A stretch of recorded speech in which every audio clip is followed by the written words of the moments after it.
எங்களுக்கும் இந்தியாவிலிருந்து விஜயம் செய்திருக்கும் பாராளுமன்ற உறுப்பினருக்கும் இடையில் இன்று பின்னேரம் ஒரு நீண்ட சந்திப்பு நடைபெற்றது.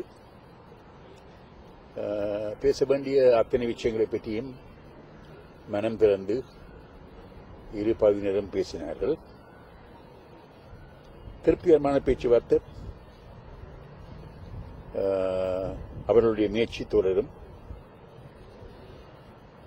நாமும் இந்த பிரச்சனையை சமாதானமாக எவ்விதமான வன்முறையும் இல்லாமல்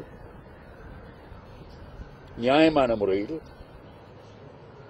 நமது மக்களுக்கு தமது உரிமையை பெற்று இந்த நாட்டில் சம பிரஜைகளாக வாழ்வதற்கு ஒரு நிலைமையை உருவாக்குவதற்காக நாங்களும் அப்பொழுதும் தயாராக இருக்கின்றோம். அதனால் பேச்சுவார்த்தையின் மூலமாக இந்த பிரச்சனை தீர்க்கப்படலாம் என்று அவர்கள் நினைக்கின்றார்கள். அதை நாங்கள் மறுக்கவில்லை. ஆனால் பேச்சுவார்த்தையின் மூலமாக இந்த பிரச்சனை தீர்க்கப்படுவதாக இருந்தால் இருபாதியினரும் பேச்சுவார்த்தையில் நம்பிக்கை வைத்து ஆக்கப்பூர்வமான விதத்தில் பேச வேண்டும். இந்த கர்மத்தை பொறுத்தவரையில் அரசாங்கம் முன்னேற வேண்டிய தேவை இருக்கின்றது.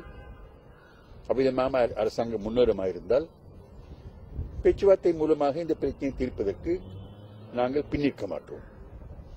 அதை நாங்கள் அந்த கடமையை நிறைவேற்றுவதற்கு நாங்கள் தயாராக இருக்கின்றோம் என்பதை அவர்களுக்கு நாங்கள் கூறியிருக்கின்றோம். அதனால் இந்த முயற்சி தொடர்ந்து இதன் மூலமாக என்ன நடைபெறும் என்பதை நாங்கள் பார்க்க வேண்டும். அவர்கள் இந்த விடயம் சம்பந்தமாக இந்திய அரசுக்கும் தங்களுடைய ஏனைய கட்சிகளுக்கும் நிலைப்பாட்டை விளக்கி இந்த கருமத்தை முன்னெடுப்பதற்கு தங்களால் இயன்ற ஒத்துழைப்பை தாங்கள் நல்குவோம் என்று அவர்கள் நமக்கு கூறியிருக்கின்றார்கள்.